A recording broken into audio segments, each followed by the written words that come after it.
ॐ भद्रं मे अपि वातयमनः। ॐ शान्ति शान्ति शान्तिः।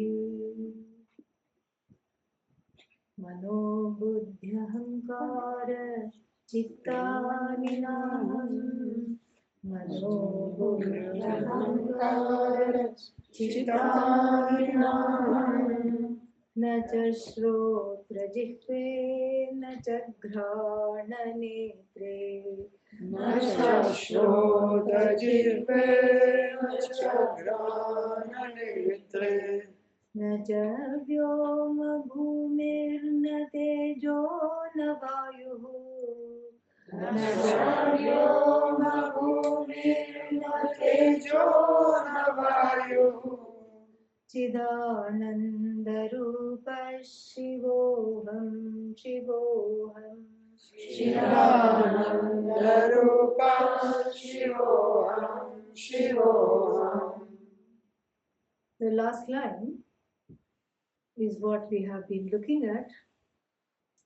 It is also the refrain, the chorus that will come at the end of every stanza. A very important line. The first three lines are negating using the pedagogy of negation, also known in Sanskritam as na iti, neti, neti. And so here, in the last line, we have the pedagogy of affirmation, affirming the nature of the I. What is the nature of the I? If it's one thing to say, I'm not this, I'm not this, I'm not this, but that leads to a kind of a dissociation. So the negation that is done, as we have seen, is a strategic negation. It's a negation that is well informed. And we saw the example this morning of the actor who is playing the role of a begging person in the film. And so we can definitely say, while we can say that the beggar is nothing other than the actor, we cannot quite say the other way around. What is the other way around? That the actor is a beggar. We cannot say that. And so therefore, what does this Chidananda Rupaha mean? We saw that as well. Just to summarize, Chit is knowledge. Chit is knowledge, a knowledge that transcends the subject-object divide, the pramata and the prameya divide. In other words, the knower-known divide. So there is always like a tripod, a triputi, knower, known, and means of knowledge. And so here, what do we mean by knowledge? Is it the one who is the jnata, pramata, the knower, or is it the object of knowledge, or is it the eyes, for example, that reveal a flower? Is it the means of knowledge, the instruments of knowledge? The answer is it's neither. It is that reality which informs and which morphs into the knower and known without becoming any of them. This is very important to assimilate. This is what it is. And so when we look at this Jagat means everything that is manifest in the universe, starting with my own body, mind, sense complex, that also is the Jagat. So this Jagat is nothing but Chit, nothing but knowledge. Its existence is inextricably linked to the fact that it is nothing but a manifestation of knowledge. Tree asti. Vriksha asti means vriksha jnanam asti. The knowledge of the tree is. And here we have to be careful. It's not the knowledge of the tree or belonging to the tree. It is the knowledge that is non-separate from the tree. How the tree behaves, whether it sheds its leaves, or whether it has a certain kind of leaves so that the rain won't fall on it. All these things are included in this knowledge. And this knowledge is just the chit, chidananda. It's ananda here means limitless, endless. So it is endless knowledge in the upadhi. Upadhi, a new word I'm introducing. That which is like a container, and so it name and form called upadhi. And so here it is in the name and form called tree.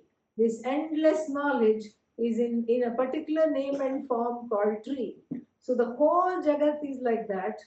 It is Satchidananda, Satchidananda, Satchidananda, or as this verse, as this text says, Chidananda, that itself is enough because Sat is Chit.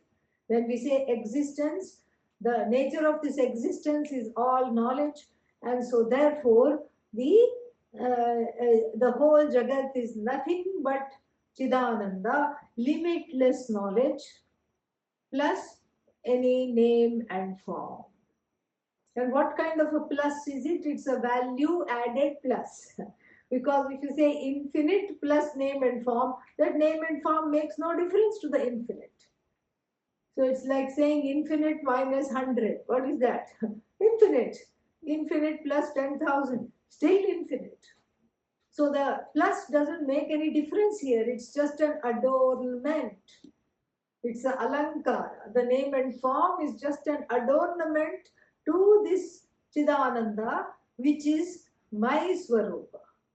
So why is it my Swarupa? Because when we say Chit, this knowledge, when we talk of this knowledge That transcends the knower known divide, transcends all boundaries, then we understand logically that this knowledge has to rest in a conscious being.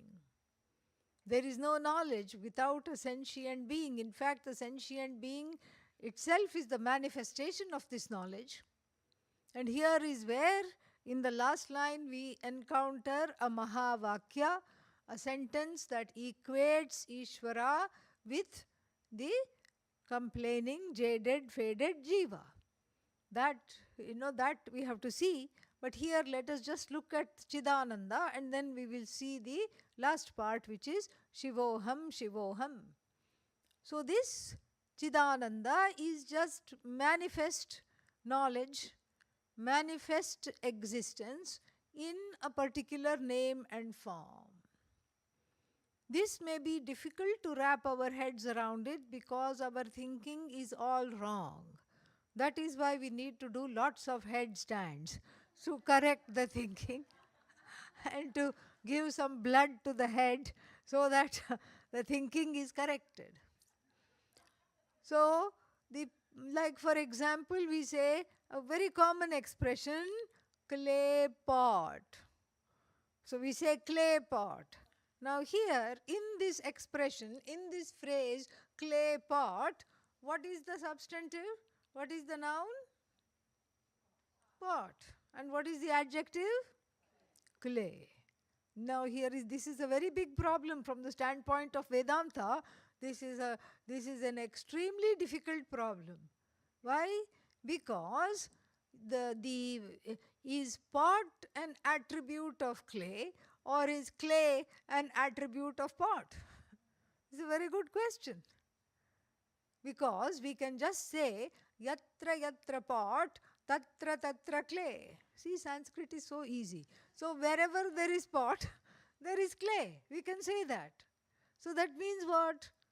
That means that pot is an effect of clay. The cause is clay, the effect is pot. So even if there are 100 pots, pot number 1, pot number 2, pot number 3, pot number 4, all of them, pot number 99, all of them are non-separate from clay. It is in fact clay, clay all the way. We don't know what is pot. So we can say in fact that the weight of the pot, does it belong to pot or does it belong to clay? Clay. The color of the pot, does it belong to pot or does it belong to clay? Clay. And when you smell the pot, are you smelling the pot or are you smelling the earth? You're smelling clay. If you disagree, then I'll invite you to please take the pot but leave the clay with me. Are you able to do that? Take the pot home, no problem, take it home, but leave the clay with me. You can't do that. So really, now we are standing the adjective on its head. So pot is not a noun, really. From the standpoint of Advaita Vedanta, pot is an attribute of clay. What kind of an attribute? An incidental attribute. Because the clay does not have yatra yatra pot, tatra tatra clay, but we can't say it yatra yatra clay, tatra tatra pot. Wherever there is clay, does there have to be a pot? No. The clay can exist as a Krishna figurine with a nice, what is that, flute? Flute playing Krishna figurine. The clay can exist as a jug, sharava. The clay can exist as a plate, a cup, a lid. So the pot is an incidental attribute of clay. So now what is the substantive? Clay. What is the adjective? Pot. This is what Shvetaketu in the 6th chapter of the Chandogya Upanishad is taught by his teacher. Another example the father, who is now the teacher, gives. This example will clinch it and make it much more clear. And what is this example? Gold and ornament. 1,000,000 ornaments. How many golds? 1 gold. Similarly, just like the pot is an incidental attribute of clay, the ornament is an incidental attribute of gold. Incidental, not intrinsic. From the standpoint of pot, clay is intrinsic to the existence of pot. From the standpoint of clay, the pot is an incidental expression of clay. The ornament is an incidental expression of gold. But from the standpoint of the ornament, gold is intrinsic to the existence of the ornament. This is what we have to see. And when we understand this, we see that this whole world is Chidananda. Chidananda. This whole Jagat is Chidananda. Chidananda here is gold sthaniya, clay sthaniya, means it is in the Darshtanta, in what is exemplified, it is occupying the space of gold. It is occupying the space of clay. So this Chidananda in the form of tree, in the form of hat, cat, mat, rat, bat, so many things. And all these are incidental expressions of Chidananda. What is our mistake? Our mistake is to take the form and the name as real. Just like we take the pot to be real. The word real, Sat, has a very specific definition in the specific set of definitions in Vedanta Shastra. You can't just apply any definition. That which is real must be non-negatable. Abadhitam Sat must be non-negatable. If it can be negated, it cannot occupy the word real. It must be non-negatable. Kalatrayepi tishtati iti sat. It must be unchanging in all, it must be beyond time. Unchanging in all 3 periods of time, past, present and future. These are the 2 definitions of real. Does the pot or the ornament fulfill these 2 definitions? Can we say that the pot is there in all 3 periods of time? No. Because even as I am admiring the pot, what could happen? It could just slip from the butter fingers, and then what will happen? It will soon become, no longer is it pot, it is crackpot. Okay? It just goes and cracks. Finished. So it cannot be called Sat. It cannot be called real. It's not there in 3 periods of time, and it is not non-negatable. It is eminently negatable. In fact, even while holding the pot in the hand, you can make it disappear. This is Vedantic magic, because I can make you see the clay instead of seeing the pot. What happened to the pot? Gone. You don't need long sleeves and to put the pot in the sleeves and sleight of hands. You don't need all that. Vedantic magic is right in front of the eyes. No hanky-panky, nothing. It's just very easy. You shift your understanding of reality, and that is the magic of the universe. That is the magic of this jiva. And so here, the clay alone is in this example.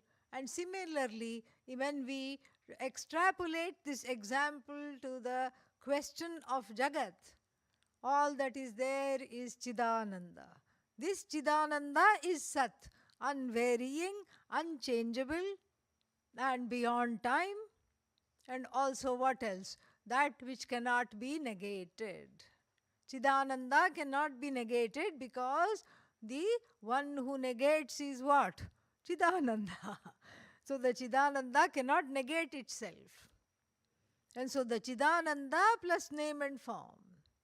But because the grammar also participates in Atma Ajnanam, is a reflection of self-ignorance, the grammar also looks at it in the same way that we generally tend to look at it. So many pots, we count the pots. We take the pot to be real. We take the ornament to be real. We forget the cause. The cause here is what is there, because in anything that we see in any example, the effect is non-separate from the cause. Pot is the effect and it is non-separate from its cause. What is its cause? Clay. Ornament is the effect and the ornament is non-separate from its cause, gold. Jagat is the effect, it is non-separate from its cause, Satchidananda. That is what it is. Jagat non-separate from Satchidananda.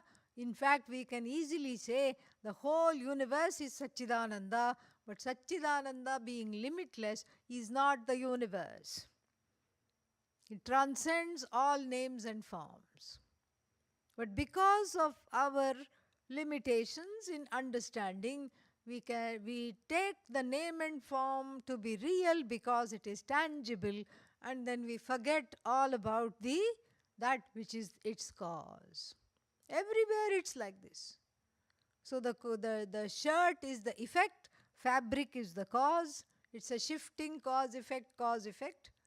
Then the fabric is the effect, yarn is the cause, yarn is the effect, the cotton bush is the cotton pods are the cause, cotton pods are the effect, cotton bush is the cause. Like this it goes on and on and on. Either we end up in an infinite regress or we end up in Bhagavan, Ishvara. That is what it is. This Chidananda is a conscious being, we can say, or consciousness. And that is why it's a Mahavakya, because at the level of the individual, the jiva, what is there? Chidananda. That is what I am, that is what my truth is. And don't say, how did I arrive at this conclusion? Just ask yourself the question we have been asking all these days. Do I exist? What is that answer? Yes, last I checked, yes. I am existent. Am I here? Yes. That yes is itself the proof. It's a self-proof. It doesn't need any other proof. Nobody has to tell you you exist. Nobody has to tell you you are here, that you are present. Nobody has to tell you. You are already here, you know. And when you say I am, that means you are actually saying, I know I am. And this knowing being that you are, this knowing transcends ignorance, knowledge, dyad. How? Because there is at this ontological level, there is no I don't know. Oh, but there are many things I don't know. I don't know Greek language. I don't know Mandarin. I don't know physics, you can say. I don't know anatomy. I don't know physiology. When you list me all the things that you don't know, what you are actually telling me is that you are aware of the fact that you do not know these branches of knowledge. In other words, you know that you don't know. What you don't know is object ignorance. And the fact that you know that you have object ignorance is all knowledge. You want me to repeat that? Yes? Okay. So, we'll try it, saying it little differently. That you know you don't know. This knowing never becomes I don't know. It's always I know that I don't know. What you don't know and what you are cognizing as that I don't know, as ignorance, the ignorance that you cognize is because of that knowing being you are. A conscious being in which all knowledge rests. How can you say it's all knowledge? Because really speaking, I don't have all knowledge. Here we have an ingenious definition of sarvajñatvam, all-knowingness. I can't be all-knowing. Yes, you can. Because what is the definition of all? What I know plus what I don't know constitutes all. Can we agree on that? Yes? Do you know all the things you know? Yes. Do you know that there are many things in the universe that you do not know? Yes. Therefore you are all knowing. That's all. Very easy. This is all knowledge. This is what is called all knowledge. Sarvajñah. And this is all at the level of chit awareness. This awareness, that's why it is called jnanam, which transcends jnata, jneyam, all the things. It transcends the knower, known, and the means of knowledge. Seer, seen, and sight. Anyhow you put it.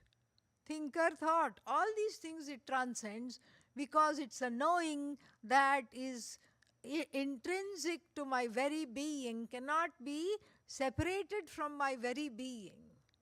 So Chidananda Rupaha means I am a knowing being, in which also includes what I know and what I don't know, because the objects of what I don't know, in the light of this consciousness, this awareness that I am, they also shine as I know. So interesting. Object ignorance shines as the knowledge of this ignorance. It's very interesting, very beautiful. So this Chidananda Rupaha, which is this manifest universe, and that, so if my knowledge rests in this body, mind, sense complex, it rests in a conscious being that I am, then the knowledge which is this whole universe, which is manifest as the laws of this universe, also must rest in a conscious being. And that is what here is called Shiva. That is what is called Shiva. Shivoham, Shivoham, this is what it means. Aham we'll see later, but this is what is Shiva. That Chidananda, in this Chidananda, this Satchidananda, as a conscious being. We can't even say knowledge of Ishvara. It's like saying head of Rahu. Do you know who Rahu is? Who is Rahu? Shadow planet, which is all head. The planet is itself head, one big head. Okay? So, what meaning is there when I say head of Rahu? No meaning. Rahu is all head. So, in the same way, when I say this knowledge of Ishvara, it has to be converted knowledge that is Ishvara. Ishvara is just this knowledge. And this Shiva is the causeless cause, the uncaused cause in which which includes and transcends all cause effect, where all the effects come to rest. It is the cause of everything in the universe, a conscious being which is manifest as the universe, which is manifest as a series of immutable laws. They are immutable laws, infallible laws, and because they are laws, that we can study them. Because they behave in a particular way, starting with the laws that govern our own bodies. Given this situation, the body will behave in this way. Given this particular issue, then the body will have this particular kind of sickness. You can predict it. That is why we have so many branches of knowledge. And so when we look at it from the standpoint of the manifest laws, we say that these laws are not mandates of what we call God, they are manifestation of God, non-separate from what we call God. And then the author in the last line equates this Shiva with the I. Chidananda Rupaha, we understood at length. Shiva is the one in which this Chidananda Rupa rests, in which the Shakti, the Ichha Shakti, Kriya Shakti, Jnana Shakti, the Shakti of knowledge, the Shakti of acting, creating, and the Shakti to desire, all these Shaktis reside in whom? Are non-separate from whom? This Chidananda, equipped with the ability to create, to manifest, equipped with the ability to sustain and to take back, all these powers are there. This Chidananda is called Shiva. And now, at the end, of course, the most difficult part, this Shiva, I am supposed to say, I am.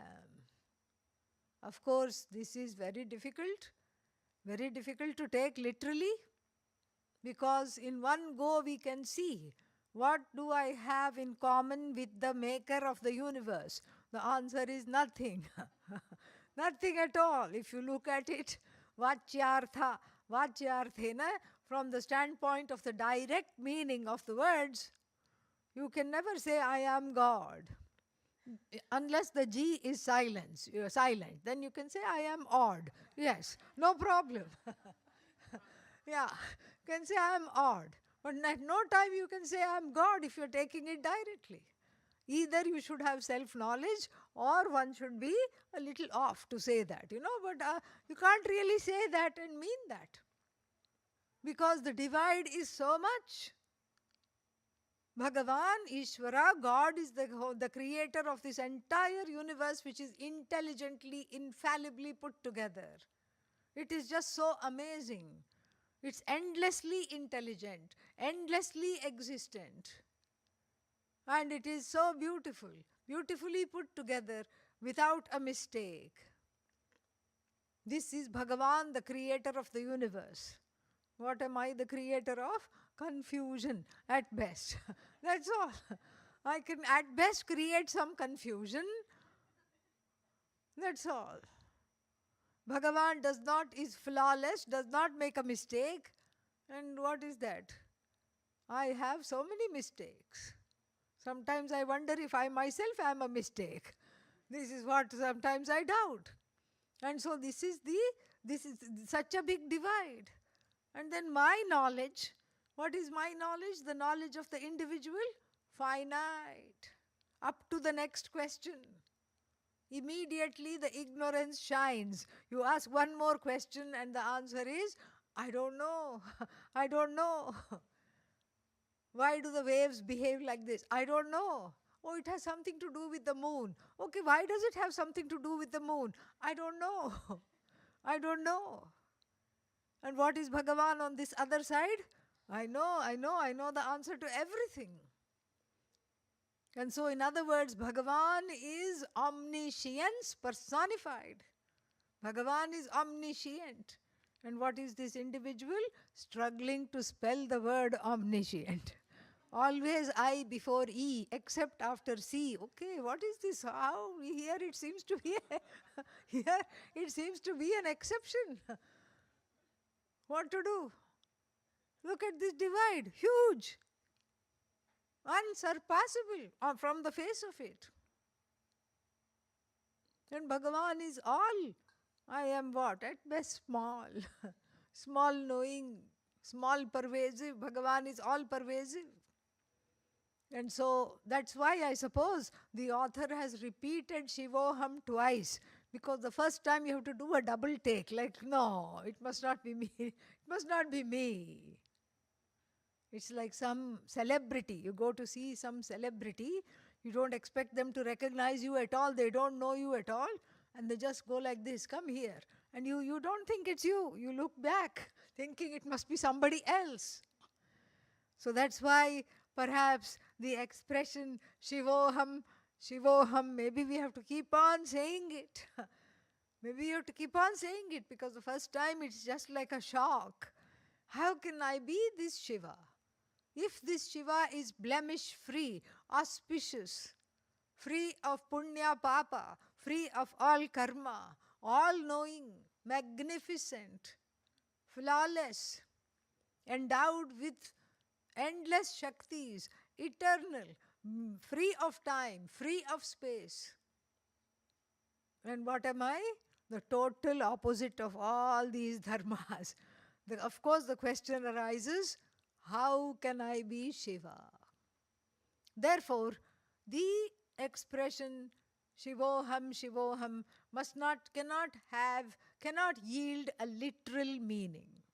Literal meaning in Sanskritam is called Vachyartha. Literal meaning. Vachyartha means literal meaning. Literally, of course, I cannot be God. How can I be God? Look at the differences.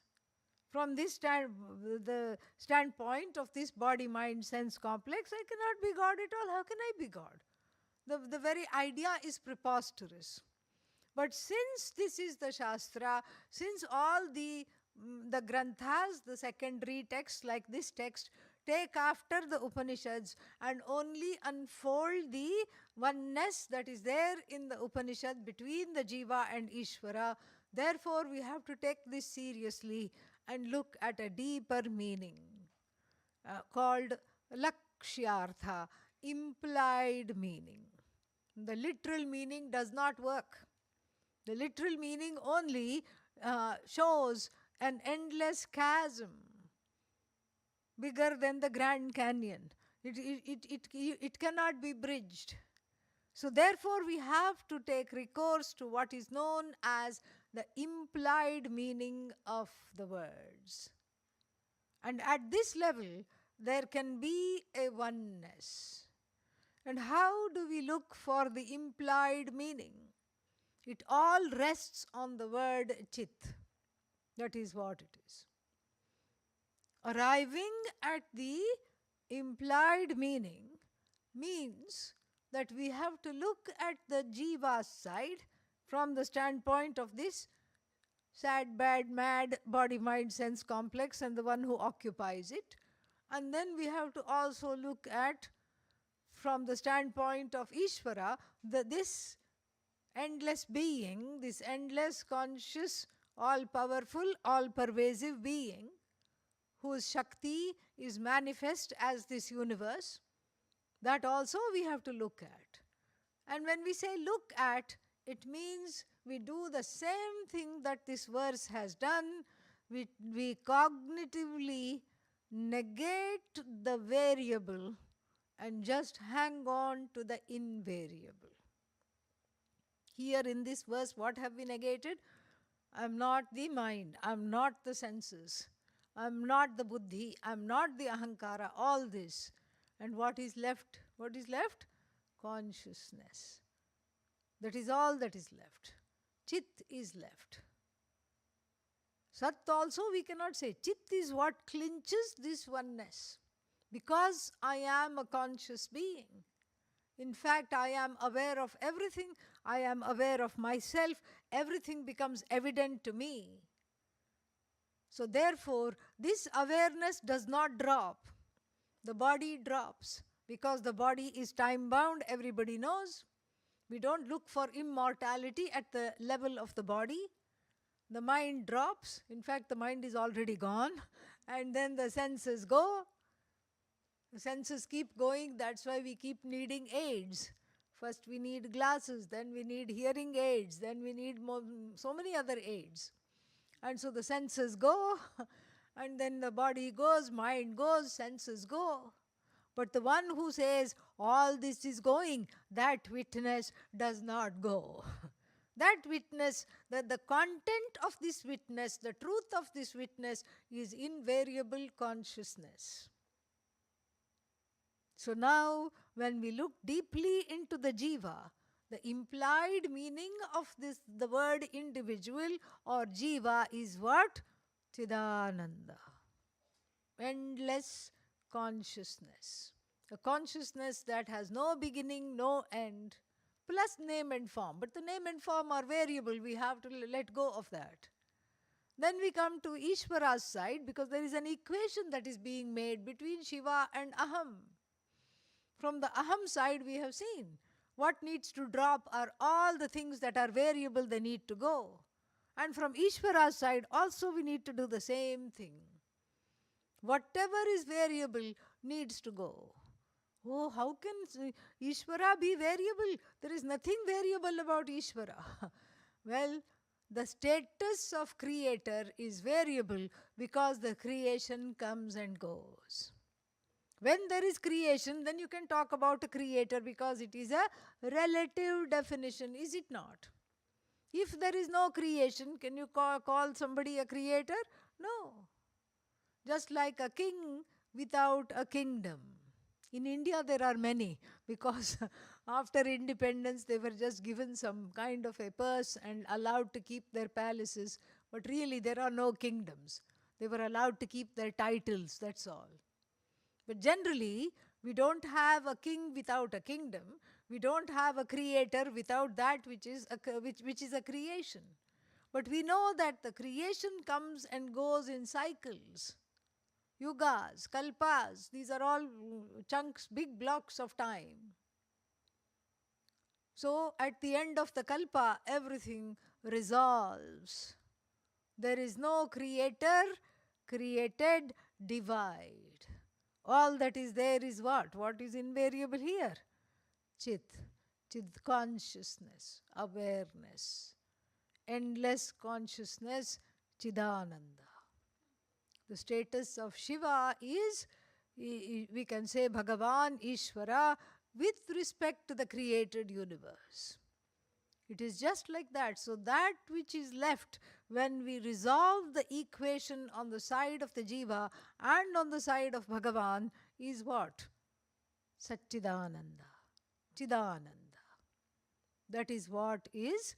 That is how at this level I can say Shivoham, Shivoham. Because the Aham has been, like it's like harvesting potatoes. Along with the potatoes, what comes? Lot of roots, and then there is dirt. Lot of clods of earth is there. So when you harvest the bunch of potatoes, you have to beat it on the side of the road right there to dislodge what? Non-potato, non-potato, non-potato. Yes, this is what you do on the individual side. So whatever is non-Ishvara, non-Ishvara, non-Ishvara goes, and whatever is this, whatever is variable, if from the side of the jiva goes. And all that is there is Chidananda Rupaha, which is called Shiva here. And that is myself alone. In this owning up, is the whole Vedanta Shastra set forth in 4 lines, 6 lines, whatever we have studied. And there are more such verses, and each one reiterates the same exact message. And that's why I have spent a lot of time understanding the first verse, and with this understanding, hopefully, the text will go a little bit faster. Next one.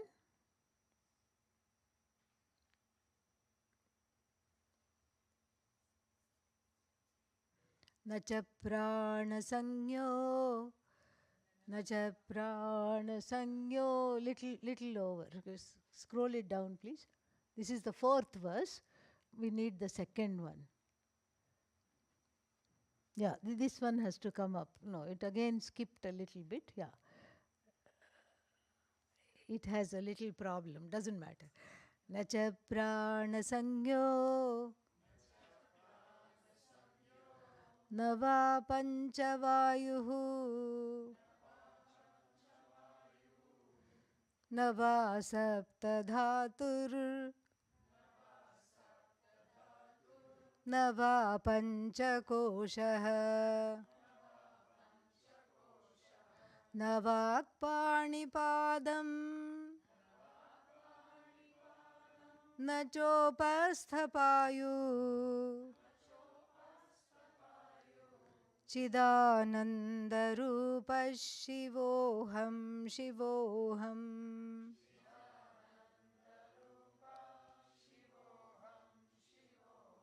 We'll just see the translation and we'll pick it up tomorrow. So the translation is this: I am not that which is called prana. Prana means here respiration. This is easy to say, okay, because we are sitting in a nice place with lot of oxygen and you can nicely say, I am not the prana. But there is a lot more to it than saying that. I am not the prana. We'll just see the translation. And then I am not the pancha prana, the physiological functions that take place like circulation, digestion, etc. All these things. I am not any of those things. And I am not the 7 materials from which this body is made. It is called saptadhatavaha, saptadhatu. And we'll see what they are in the morning. And then I am not the 5 koshas. Kosha again. Kosha means here that which hides is called kosha. That which as though covers. Mind you, nothing can cover the Atma. Atma reveals everything. But that which as though covers. In other words, the 5 koshas are areas of mistakes. They are various loci of errors, where I can make an error centered on the self by thinking myself to be the body, the mind, etc. These are the 5 koshas. I am not any one of those koshas. And I am not, we saw in the earlier verse, the sense organs, and here I am not the organs of action either. 5 organs of senses, jnanendriyani, and then this is called, then we have 5 organs of action, karmendriyani. I am none of those. In fact, what am I? Chidanandarupaha Shivoham, Shivoham. We'll see this at length in the morning. Om Purnamadav Purnamidam Purnat Purnamudachyate Purnasya Purnamadaya Purnamevavashishyate. Om Shanti Shanti Shanti. Harihi Om Shri Gurubhyo Namaha. Harihi Om. Thank you. Shubharatri to all. Om.